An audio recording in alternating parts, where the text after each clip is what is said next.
90 কার্যদিবসের মধ্যে স্টার্লিং সেবা চালুর প্রস্তাব দিলেন ডক্টর ইউনূস। এসির তাপমাত্রা 25 ডিগ্রি সেলসিয়াস বা উপরে রাখার অনুরোধ।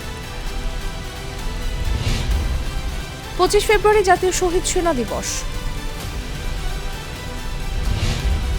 দুর্নীতিতে জড়িত কর্মকর্তাদের বিরুদ্ধে ব্যবস্থা নেবে দুদক, জানিয়েছেন জনপ্রশাসন সচিব।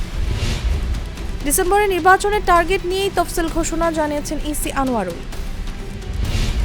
উল্টো পথে চালকদের যেতে প্ররোচিত করলে যাত্রীদের বিরুদ্ধেও ব্যবস্থা। পঙ্গু হাসপাতালে গিয়ে নো ট্রিটমেন্ট নো রিলিজ নির্দেশ দেন হাসিনা, জানিয়েছেন চিফ প্রসিকিউটর।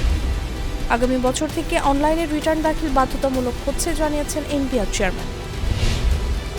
এবার বাধ্যতামূলক অবসরে 4 ডিআইজি।